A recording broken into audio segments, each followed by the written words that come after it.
Predestinación y llamamiento. Y a los que predestinó, a éstos también llamó. Romanos 8:30.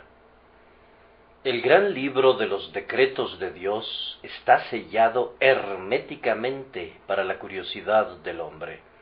El hombre vano quisiera ser sabio, quisiera romper los 7 sellos de ese gran libro y leer los misterios de la eternidad. Pero eso no puede ser.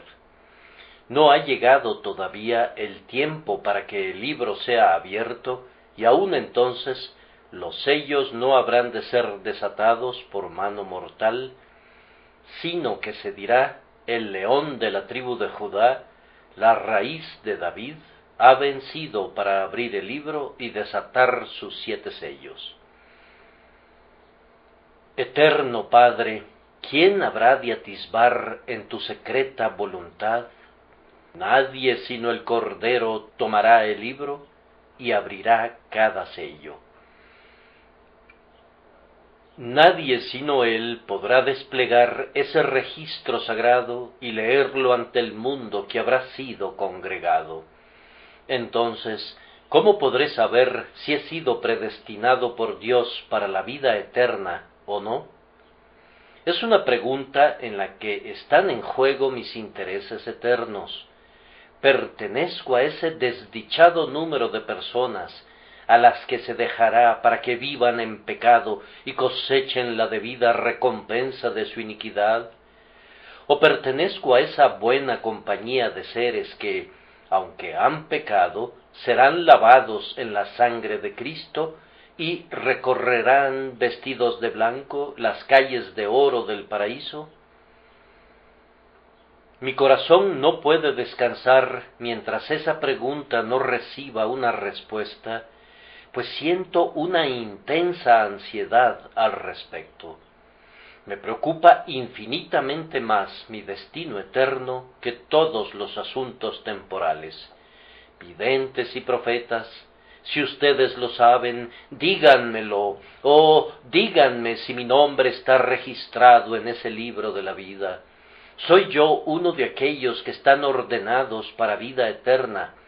¿O seré dejado para que siga mis propias concupiscencias y pasiones y para que destruya mi propia alma? Oh amigo, existe una respuesta para tu pregunta. No es posible abrir el libro, pero Dios mismo ha publicado muchas de sus páginas. Él no ha publicado la página en la que figuran los nombres específicos de los redimidos, pero la página del Sagrado Decreto, en la que consta el carácter de esos redimidos, ha sido publicada en su palabra y te será proclamada en este día. El sagrado registro escrito por la mano de Dios es publicado hoy por doquier bajo el cielo, y el que tiene oído, oiga lo que el Espíritu le dice. Oh, mi querido oyente, yo no te conozco por tu nombre, ni la palabra de Dios te identifica por tu nombre, pero tú puedes leerlo si te fijas en tu carácter, y si tú has sido hecho partícipe del llamamiento que se menciona en el texto, entonces puedes concluir que tú estás, sin ningún lugar a dudas, entre los predestinados. A los que predestinó, a éstos llamó. Y si eres llamado, se sigue como una inferencia natural que tú eres predestinado. Ahora, al considerar este solemne tema, permítanme comentarles que hay 2 clases de llamamientos que son mencionados en la palabra de Dios. El primero es el llamamiento general, que hace sinceramente el Evangelio a todo aquel que oye la palabra. El ministro tiene el deber de llamar a las almas a venir a Cristo, pero no debe hacer ninguna distinción de ningún tipo. Id por todo el mundo y predicad el Evangelio a toda criatura. La trompeta del Evangelio suena audiblemente en nuestras congregaciones para todo ser humano. A todos los sedientos, venid a las aguas, y los que no tienen dinero, venid, comprad y comed. Venid, comprad sin dinero y sin precio vino y leche. Oh hombres, a vosotros clamo, dirijo mi voz a los hijos de los hombres. Proverbios 8:4. Este llamamiento es sincero de parte de Dios, pero el hombre es por naturaleza tan opuesto a Dios que ese llamamiento nunca es eficaz, pues el hombre lo ignora, le da la espalda y prosigue su camino sin que estas cosas le importen. Pero fíjense que aunque este llamamiento sea rechazado, el hombre no tiene excusa en su repudio. El llamamiento universal contiene tal autoridad que la persona que no lo obedezca no tendrá ninguna excusa en el día del juicio. Cuando se te ordena creer y arrepentirte, cuando se te exhorta a huir de la ira venidera, si desprecias la exhortación y rechazas el mandamiento, el pecado recae sobre tu propia cabeza. Y este solemne texto hace saber una terrible advertencia. ¿Cómo escaparemos nosotros si descuidamos una salvación tan grande? Pero les repito que este llamamiento universal es rechazado por el hombre. Es un llamamiento, pero no va acompañado de la fuerza divina ni de la energía del Espíritu Santo en un grado tal que lo convierta en un llamamiento irresistible. Por lo tanto, los hombres perecen aun cuando el llamamiento universal del Evangelio resuena en sus oídos. La campana de la casa de Dios tañe cada día y los pecadores la oyen, pero tapan sus oídos con sus dedos y prosiguen su camino, el uno a su labranza y el otro a sus negocios, y aunque son invitados y llamados a la boda, no quieren asistir y por no ir incurren en la ira de Dios, y Él declara acerca de esas personas: ninguno de aquellos hombres que fueron convidados gustará mi cena. El llamamiento de nuestro texto es de un tipo diferente. No es un llamamiento universal, sino que es un llamamiento especial, particular, personal, discriminante, eficaz e irresistible. Este llamamiento es enviado a los predestinados y sólo a ellos. Por la gracia ellos oyen el llamamiento, lo obedecen y lo reciben. Ellos son los que pueden decir ahora: atráeme, en pos de ti correremos. Al predicar sobre este llamamiento esta mañana, voy a dividir mi sermón en 3 partes breves. Primero, voy a dar unos ejemplos del llamamiento. En segundo lugar, vamos a examinar si hemos sido llamados. Y luego, en tercer lugar, veremos qué deleitables consecuencias fluyen de allí. Ejemplo, examen, consolación. Entonces, ante todo les daré algunos ejemplos. Para ejemplificar el llamamiento eficaz de la gracia que va dirigido a los predestinados, debo usar primero el caso de Lázaro. ¿Ven aquella piedra que fue rodada hasta la boca del sepulcro? Mucha necesidad hay de que la piedra sea asegurada con firmeza, pues dentro del sepulcro se encuentra un pútrido cadáver. Junto a la tumba está la hermana de ese muerto en estado de descomposición y dice: Señor, hiede ya, porque es de 4 días.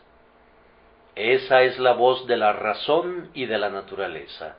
Marta tiene razón, pero junto a Marta está un hombre que es Dios verdadero, de Dios verdadero, a pesar de toda su humildad. Quitad la piedra, dice él, y le obedecen. Y ahora óiganlo clamar: Lázaro, ven fuera. Esa orden va dirigida a un cadáver putrefacto, a un cuerpo que ha estado muerto durante 4 días y en el que los gusanos ya han celebrado su festín, pero, por extraño que parezca, De esa tumba emerge un hombre que está vivo. Ese cadáver en estado de descomposición ha sido resucitado y sale, atadas las manos y los pies con vendas y el rostro envuelto en un sudario. Desatadle y dejadle ir, dice el Redentor, y entonces el hombre camina con toda la libertad de la vida. El llamamiento eficaz de la gracia tiene una idéntica similitud. El pecador está muerto en el pecado. No solamente está en el pecado, sino que está muerto en el pecado y es completamente impotente para darse él mismo la vida de gracia. Es más, no solo está muerto, sino que está putrefacto. Sus concupiscencias, como los gusanos, han reptado en su interior. Un hedor terrible ha llegado a las narices de la justicia. Dios lo aborrece y la justicia clama: sepulten al muerto de delante de mí, échenlo en el fuego para que se consuma. Misericordia soberana viene, y allí está esa inconsciente e inerte masa de pecado. Gracia soberana clama, ya sea a través del ministro o directamente por el Espíritu de Dios, sin la intermediación de ninguna otra agencia. Ven fuera, y ese hombre vive. ¿Contribuye él en algo a su nueva vida? No, Dios es el único que le otorga su vida. El individuo estaba muerto, absolutamente muerto, podrido en su pecado, pero cuando llega el llamamiento, se le otorga la vida, y obedeciendo al llamamiento, el pecador sale del sepulcro de sus concupiscencias y comienza a vivir una nueva vida, una vida que es la vida eterna que Cristo da a sus ovejas. Bien, pregunta alguien, pero ¿cuáles son las palabras que Cristo utiliza cuando llama al pecador y lo hace salir de la muerte? Pues bien, el Señor puede usar cualesquiera palabras. No hace mucho tiempo vino a este salón un hombre que estaba sin Dios y sin Cristo, y la simple lectura del himno Jesús, amante de mi alma, fue el instrumento de su vivificación. Se preguntó: ¿me ama Jesús?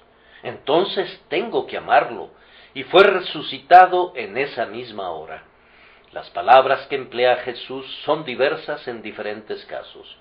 Yo confío en que incluso mientras me encuentro hablando esta mañana, Cristo hablará por mi medio y alguna palabra que pudiera caer de mis labios sin premeditación y casi sin deliberación, será enviada por Dios como un mensaje de vida a algún corazón aquí presente que está muerto y putrefacto, para que alguna persona que ha vivido en pecado hasta este momento viva ahora para justicia y viva para Cristo. Ese es el primer ejemplo que les daré de lo que significa el llamamiento eficaz. Encuentra muerto al pecador, le da la vida, y el pecador obedece el llamamiento de vida y vive. Pero consideremos una segunda fase del mismo. Ustedes recordarán que mientras el pecador está muerto en su pecado, está lo suficientemente vivo en todo lo concerniente a cualquier oposición contra Dios. Es impotente para obedecer, pero es lo suficientemente potente para resistirse al llamamiento de la gracia divina. Puedo ilustrarlo con el caso de Saulo de Tarso. Este altivo fariseo aborrece al Señor Jesucristo. Ha apresado a cada seguidor de Jesús que encuentra a su alcance. Ha arrastrado a hombres y mujeres a prisión. Con la avidez de un avaro que anda a la caza del oro, ha andado tras la preciosa vida de los seguidores de Cristo, y habiendo agotado su presa en Jerusalén, solicita cartas y sale con rumbo a Damasco con la misma sangrienta encomienda. Háblale en el camino, si quieres. Envíale al apóstol Pedro y que Pedro le diga: Saulo, ¿por qué te opones a Cristo? El tiempo vendrá cuando tú serás su discípulo. Pablo se daría la vuelta y se echaría a reír hasta el escarnio. Vete de aquí, pescador, vete de aquí. Yo, un discípulo de ese impostor Jesús de Nazaret.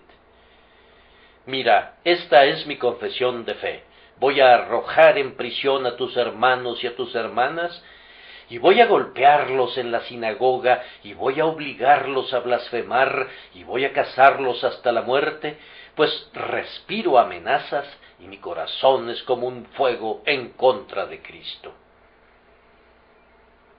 No ocurrió una escena así, pero si los hombres lo hubieran reconvenido, pueden concebir fácilmente que esa hubiera sido la respuesta de Saulo. Pero Cristo resolvió que llamaría a ese hombre. ¡Oh, qué empresa era esa! ¿Detener a Saulo? Vamos, él se precipita desenfrenadamente en su loca carrera. Pero he aquí, una luz brilla en torno a él, y cae al suelo, y oye una voz que clama: Saulo, Saulo, ¿por qué me persigues? Dura cosa te es dar coces contra el aguijón. Los ojos de Saulo se llenan de lágrimas, y luego se cubren de tenebrosas escamas, y clama: ¿Quién eres, Señor? Y una voz dice: Yo soy Jesús, a quien tú persigues. No transcurren muchos minutos antes de que comience a sentir su pecado por haber perseguido a Jesús, ni muchas horas antes de que reciba la seguridad de su perdón, y no transcurren muchos días antes de que quien perseguía a Cristo se ponga de pie para predicar con vehemencia y elocuencia sin par en favor de la misma causa que una vez oyó bajo sus pies. Vean lo que el llamamiento eficaz logra hacer. Si Dios decidiera esta mañana llamar a algún desventurado ser con el corazón más empedernido para oír el Evangelio, tendría que obedecer. Cuando Dios llama, el hombre puede resistir, pero no puede hacerlo eficazmente. Pecador, tú caerías postrado si Dios clamara: abajo. No hay forma de que te mantengas en pie cuando Él quiere que caigas. Y fíjate que todo hombre que es salvado siempre por un llamamiento irresistible al que no puede hacer frente. Puede resistirse por un tiempo, pero no puede resistir como para vencerlo. Tiene que ceder, tiene que rendirse cuando Dios habla. Si Dios dice: sea la luz, la oscuridad impenetrable cede ante la luz. Si Él dice: sea la gracia, el pecado indecible cede, y el pecador de corazón más empedernido se derrite ante el fuego del llamamiento eficaz. He ilustrado así el llamamiento de dos maneras: por el estado del pecador en su pecado, y por la omnipotencia que abate la resistencia que el pecador ofrece. Y ahora veremos otro caso. La soberanía del llamamiento eficaz puede ser ilustrada mediante el caso de Zaqueo. Cristo va entrando en Jericó para predicar. Allí vive un publicano que es un extorsionador empedernido, un acaparador, un monopolizador y un hombre mezquino.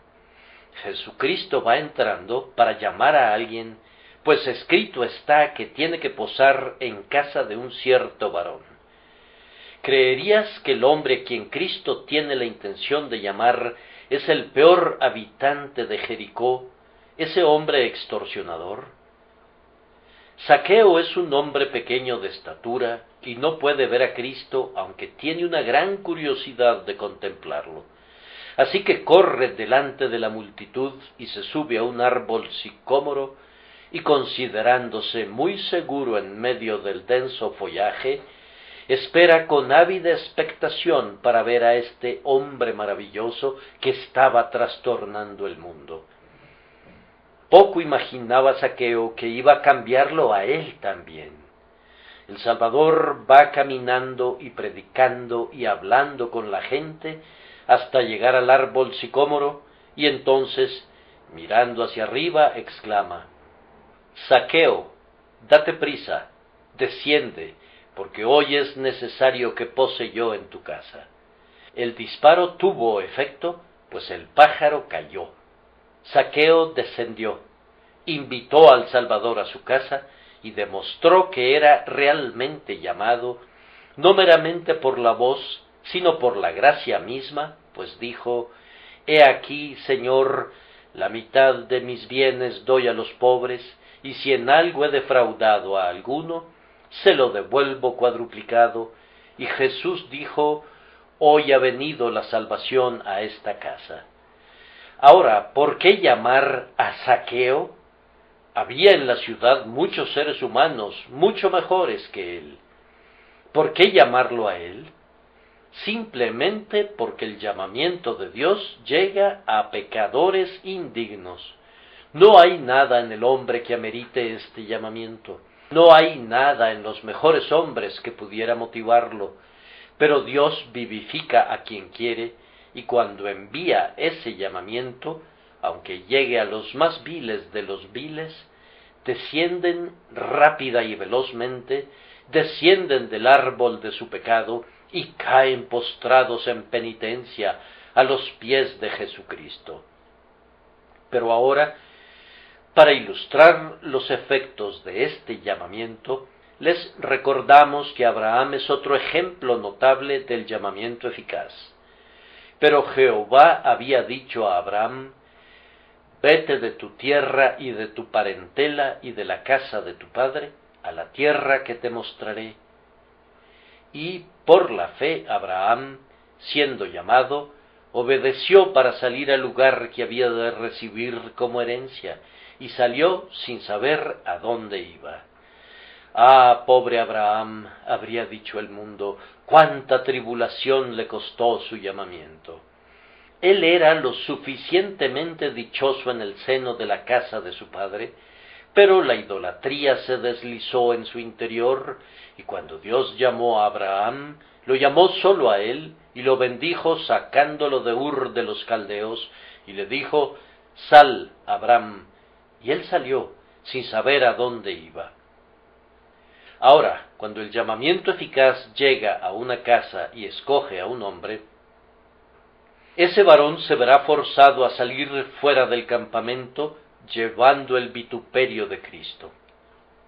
Debe abandonar a sus más queridos amigos, a todos sus viejos conocidos, a todos aquellos compañeros con los que solía beber y maldecir y disfrutar.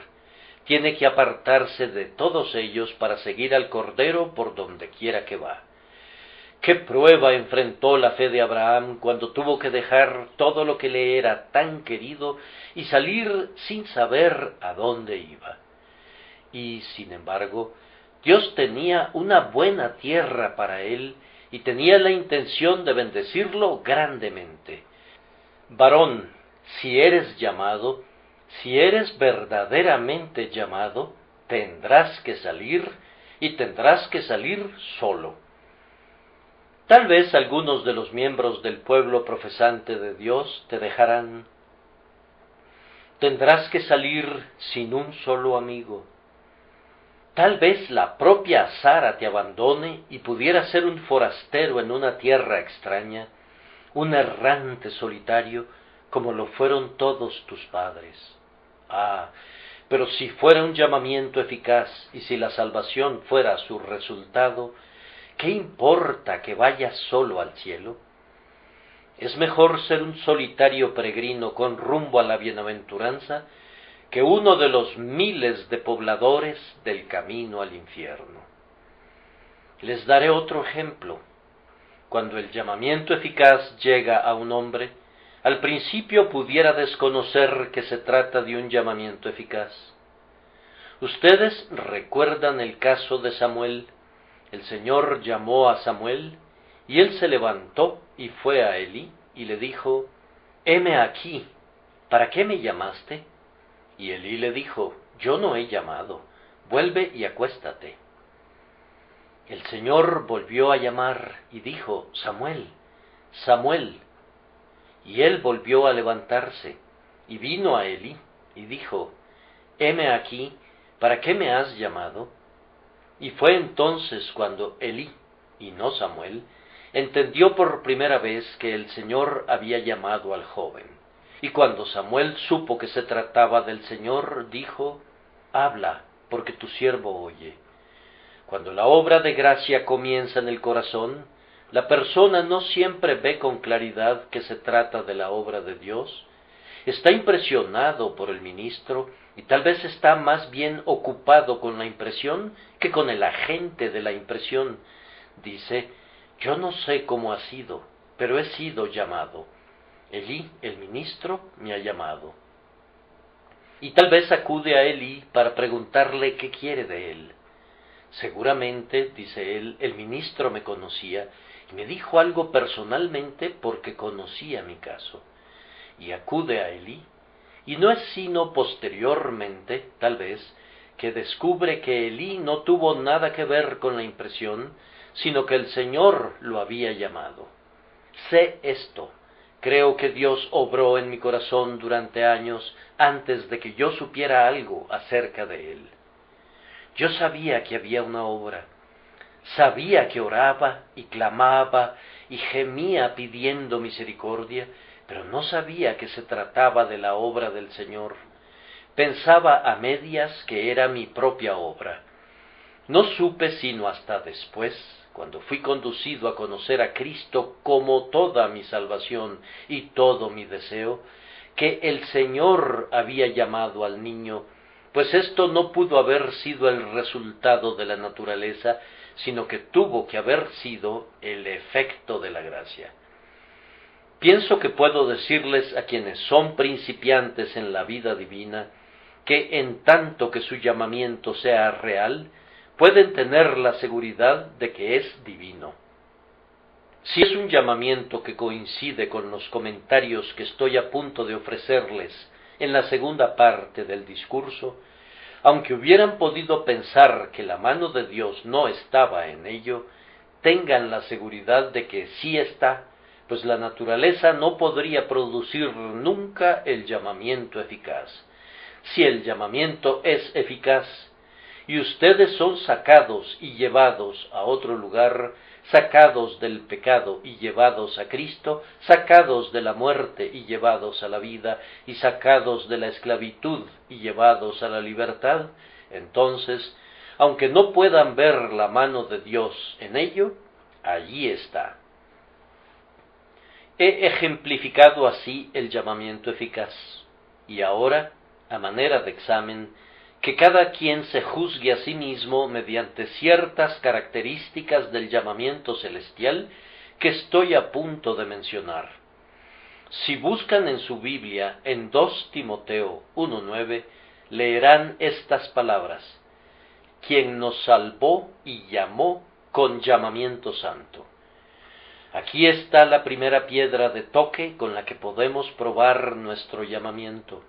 Muchos son los llamados y pocos los escogidos, porque hay muchos tiempos de llamamiento, pero el verdadero llamamiento, y sólo ese, responde a la descripción del texto. Es un llamamiento santo, no conforme a nuestras obras, sino según el propósito suyo y la gracia que nos fue dada en Cristo Jesús antes de los tiempos de los siglos. Este llamamiento prohíbe toda confianza en nuestras propias acciones y nos conduce sólo a Cristo para la salvación, pero posteriormente nos purifica de las obras muertas para servir al Dios vivo y verdadero. Si estás viviendo en pecado, tú no eres llamado. Si todavía puedes continuar siendo como eras antes de tu pretendida conversión, entonces no se trata de una conversión en absoluto. El hombre que es llamado en su embriaguez, abandona su embriaguez. Los individuos pueden ser llamados en medio del pecado, pero no continuarán en él por más tiempo. Saúl fue ungido para ser rey cuando andaba en busca de las asnas de su padre, Y muchos hombres han sido llamados cuando iban en pos de su propia concupiscencia, pero dejarán las asnas y dejarán la concupiscencia una vez que son llamados. Ahora bien, por esto sabrán si son llamados por Dios o no, si continúan en el pecado, si caminan siguiendo la corriente de este mundo, de acuerdo al espíritu que ahora opera en los hijos de desobediencia, entonces todavía están muertos en sus delitos y pecados. Pero como aquel que los ha llamado es santo, ustedes también han de ser santos. Pueden decir, Señor, tú lo sabes todo, tú sabes que yo deseo guardar todos tus mandamientos y caminar intachablemente delante de ti. Yo sé que mi obediencia no puede salvarme, pero anhelo obedecer. No hay nada que me duela tanto como el pecado. Yo deseo quedar libre del pecado y deshacerme de él. Señor, ayúdame a ser santo. ¿Es ese el vivo anhelo de tu corazón? ¿Es ese el tenor de tu vida para con Dios y para con su ley? Entonces, amado, tengo razones para esperar que has sido llamado por Dios, pues el llamamiento por medio del cual Dios llama a su pueblo es santo. Veamos otro texto. En Filipenses 3, 13, 14, se encuentran estas palabras: olvidando ciertamente lo que queda atrás y extendiéndome a lo que está delante, prosigo a la meta, al premio del supremo llamamiento de Dios en Cristo Jesús. Entonces, ¿es el tuyo un supremo llamamiento? ¿Ha levantado tu corazón y lo ha puesto en las cosas celestiales? ¿Ha levantado tus esperanzas y ya no abrigas más esperanzas en las cosas que están en la tierra, sino sólo en las cosas que están en lo alto? ¿Ha elevado tus gustos de tal manera que ya no consisten más en revolcarte, sino que eliges las cosas que son de Dios? ¿Ha elevado tus deseos de tal manera que estás anhelante no de las cosas terrenales, sino de las cosas que no se ven y que son eternas? ¿Ha elevado el tenor constante de tu existencia de tal manera que pasas tu vida con Dios en oración, en alabanza y dando gracias, y no puedes contentarte más con las viles y despreciables ocupaciones que te absorbían en los días de tu ignorancia? Recuerda que si eres llamado verdaderamente, es con un supremo llamamiento, un llamamiento de lo alto y un llamamiento que eleva tu corazón y lo lleva a las excelsas cosas de Dios, eternidad, cielo y santidad. En Hebreos 3:1 se encuentra esta frase: hermanos santos, participantes del llamamiento celestial. Aquí hay otra prueba. Un llamamiento celestial quiere decir un llamamiento del cielo. ¿Has sido llamado no por el hombre, sino por Dios? ¿Puedes detectar ahora en tu llamamiento la mano de Dios y la voz de Dios? Si sólo el hombre te hubiera llamado, tú no has sido llamado. Es tu llamamiento de Dios. Y es un llamamiento para el cielo, así como también del cielo. Puedes decir de todo corazón que no puedes quedarte satisfecho nunca mientras no llegues su rostro a contemplar y nunca, nunca pecar, y de los ríos de su gracia sorber placeres al final. Amigo, a menos que tú seas un extraño aquí y que el cielo sea tu hogar, tú no has sido llamado con un llamamiento celestial, pues quienes han sido llamados por ese medio declaran que buscan una ciudad que tiene fundamentos, cuyo arquitecto y constructor es Dios, y que ellos mismos son extranjeros y peregrinos sobre la tierra. Hay otra prueba. Permítanme recordarles que hay un pasaje en la Escritura que puede tender mucho a su edificación y ayudarles en su escrutinio. Quienes son llamados son hombres que antes del llamamiento gemían en el pecado. ¿Qué dice Cristo? No he venido a llamar a justos, sino a pecadores al arrepentimiento. Ahora bien, aunque no pueda decir las primeras cosas debido a la timidez, aunque sean verdaderas, con todo, puedo decir esto, que me siento un pecador, que desprecio mi condición de pecador, que detesto mi iniquidad y que siento que merezco la ira de Dios debido a mis transgresiones. Si es así, entonces tengo una esperanza de estar entre las huestes de los llamados a quienes Dios ha predestinado. Él no ha llamado a los justos, sino a los pecadores al arrepentimiento. Varón dueño de justicia propia, yo puedo decirte en un segundo si tienes alguna evidencia de la elección. Yo te digo que no. Cristo nunca llamó a los justos, y si Él no te ha llamado a ti, y si nunca te llama, tú no eres un elegido, y tú y tu justicia han de someterse a la ira de Dios, y han de ser desechados eternamente. Únicamente el pecador consciente, puede tener la seguridad de haber sido llamado, y aun él, conforme crezca en la gracia, tiene que buscar esas marcas más elevadas del llamamiento supremo, celestial y santo en Cristo Jesús. Como una prueba adicional, apegándonos a la Escritura esta mañana, pues cuando estamos tratando con nuestro propio estado delante de Dios, no hay nada como recurrir a las propias palabras de la Escritura. Se nos informa en la primera epístola de Pedro, en el capítulo 2 y en el versículo 9, que Dios nos llamó de las tinieblas a su luz admirable. ¿Es ese tu llamamiento? ¿Eras una vez tinieblas en cuanto a Cristo? ¿Y te ha manifestado su luz admirable, un admirable Redentor que es admirablemente fuerte para salvar? Dinos, alma, ¿puedes declarar honestamente que tu vida pasada era tinieblas y que tu estado presente es luz en el Señor? Porque en otro tiempo erais tinieblas, mas ahora sois luz en el Señor. Andad como hijos de luz.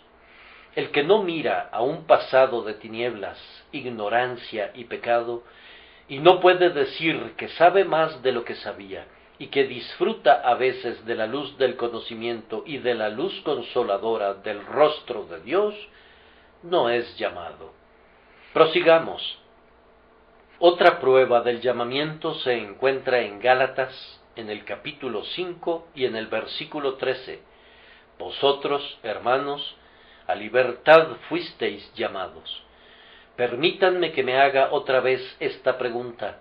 ¿Han sido rotos los grilletes de mi pecado y soy el liberto de Dios? ¿Han sido quebrantadas las esposas de la justicia y he quedado liberado y puesto en libertad por aquel que es el grandioso rescatador de los espíritus? El esclavo no es llamado. Es el hombre libre que fue sacado de Egipto el que demuestra que ha sido llamado por Dios y que es precioso para el corazón del Altísimo.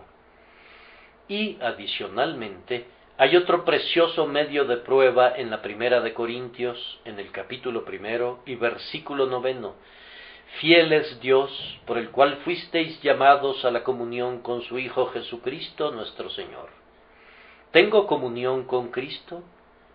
¿Converso con Él? ¿Tengo comunión con Él? ¿Sufro con Él y sufro para Él? ¿Me identifico con Él en sus propósitos y objetivos? ¿Amo lo que Él ama y odio lo que Él odia? ¿Puedo llevar la afrenta? ¿Puedo cargar su cruz? ¿Puedo hollar sus pisadas? Sirvo a su causa, y es mi más grande esperanza que veré la venida de su reino, que me sentaré en su trono y que reinaré con él.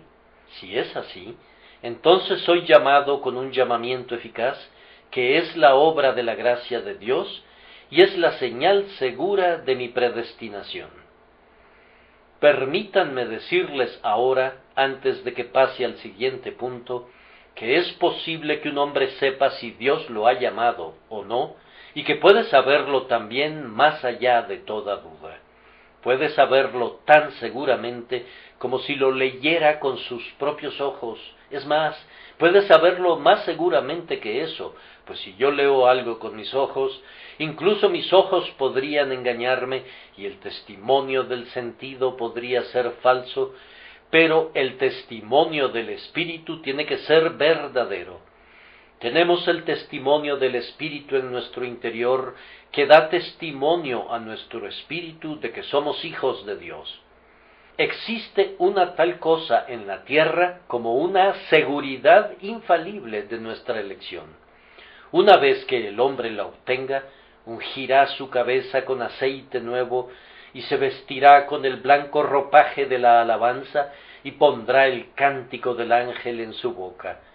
Varón dichoso, dichoso es aquel que tiene la plena seguridad de su interés en el pacto de gracia, en la sangre de la expiación y en las glorias del cielo. Contamos aquí con ese tipo de hombres en este preciso día. Entonces, regocijaos en el Señor siempre. Otra vez digo, regocijaos. ¿Qué no darían algunos de ustedes para alcanzar esta seguridad? Fíjense que si anhelan saberlo ansiosamente, pueden hacerlo.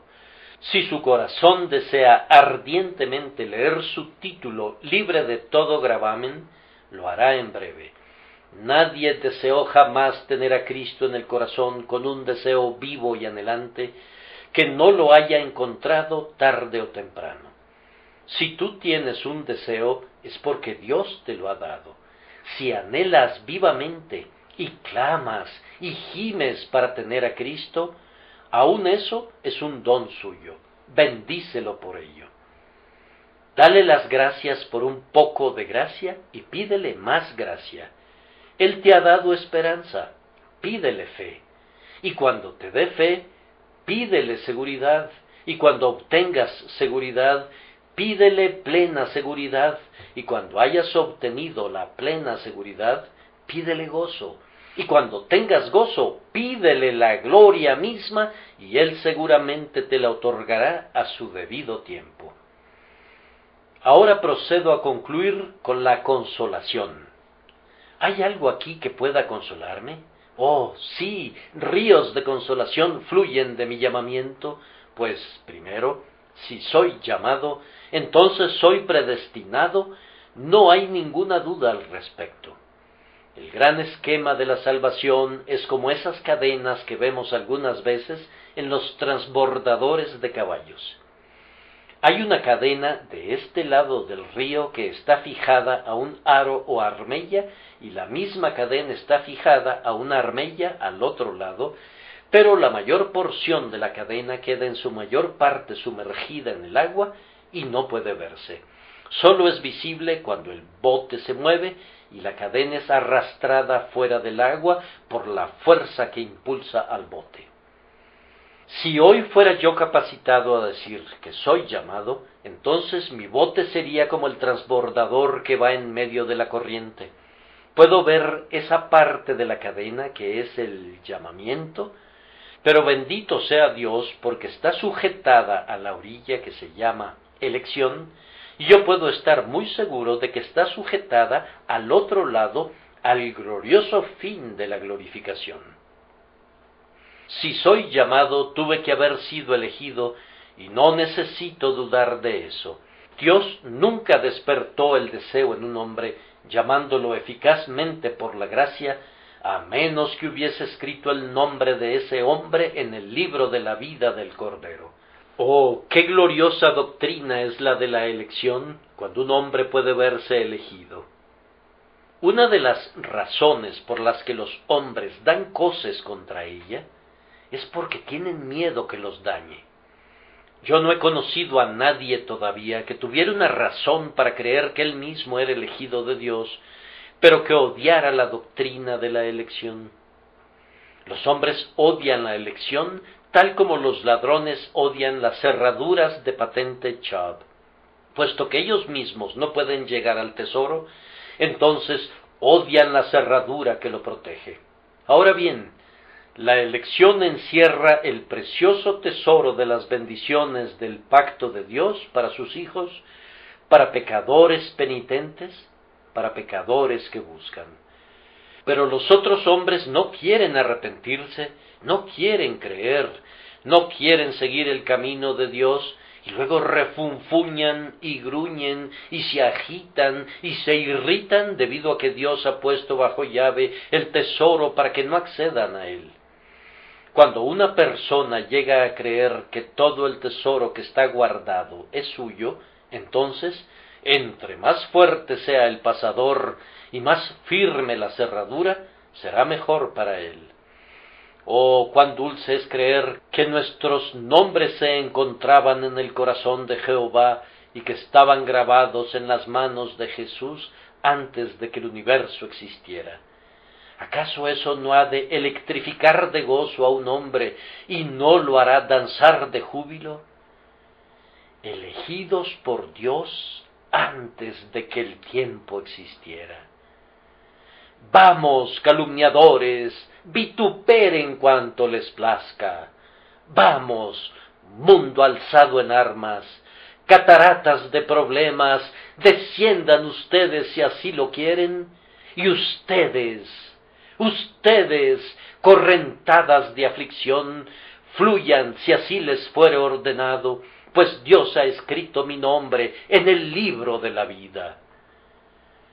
Yo permanezco firme como esta roca, aunque la naturaleza se tambalee y todas las cosas pasen. Cuán grande consolación entonces es ser llamado, pues si soy llamado, entonces soy predestinado. Vamos, asombrémonos ante la soberanía que nos ha llamado y recordemos las palabras del apóstol. Pues mirad, hermanos, vuestra vocación, que no sois muchos sabios según la carne, ni muchos poderosos, ni muchos nobles, sino que lo necio del mundo escogió Dios para avergonzar a los sabios, y lo débil del mundo escogió Dios para avergonzar a lo fuerte, y lo vil del mundo y lo menospreciado escogió Dios, y lo que no es, para deshacer lo que es, a fin de que nadie se jacte en su presencia. Mas por él estáis vosotros en Cristo Jesús, el cual nos ha sido hecho por Dios sabiduría, justificación, santificación y redención, para que, como está escrito, el que se gloría, gloríese en el Señor.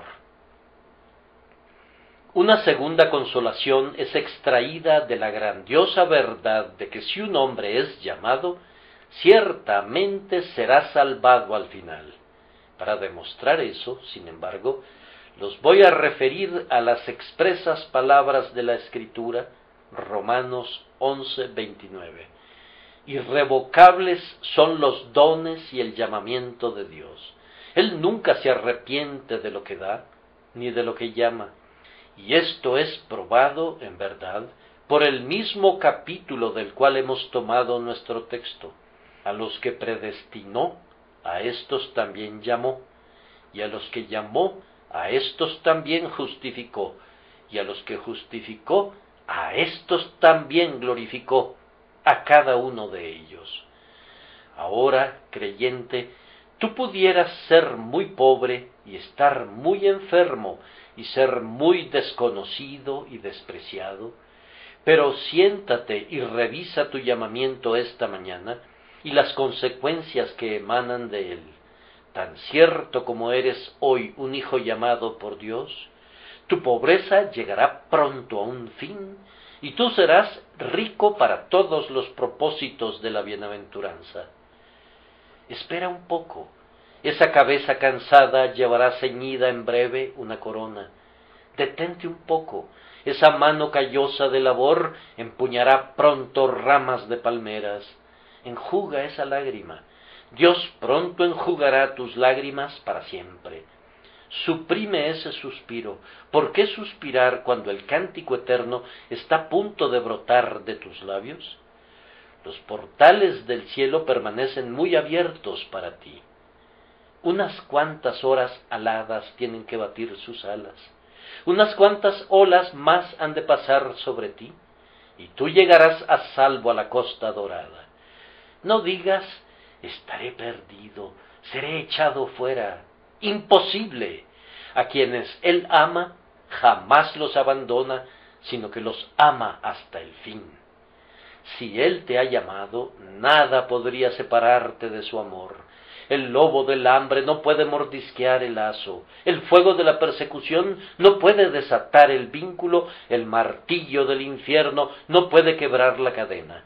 La antigüedad no puede devorarlo con su herrumbre, ni la eternidad puede disolverlo con todas sus edades. Oh, cree que estás seguro. Esa voz que te llamó, te llamará de nuevo de la tierra al cielo, de las densas tinieblas de la muerte a los esplendores indecibles de la inmortalidad. Puedes estar seguro de que el corazón que te llamó late con infinito amor para contigo, un amor que no muere, que las muchas aguas no pueden apagar y que las inundaciones no pueden ahogar. Siéntate, descansa tranquilamente, alza el ojo de tu esperanza y canta tu canto con cálida anticipación. Tú estarás pronto con los glorificados allí donde está tu porción. ¿Sólo estás esperando aquí ser hecho idóneo para la herencia? Y logrado eso, las alas de los ángeles te llevarán por los aires hasta el monte de la paz y del gozo y de la bienaventuranza, donde, lejos de un mundo de aflicción y pecado, y compartiendo eternamente con Dios, reposarás por los siglos de los siglos. Examínense entonces para ver si han sido llamados, y que el amor de Jesús sea con ustedes. Amén.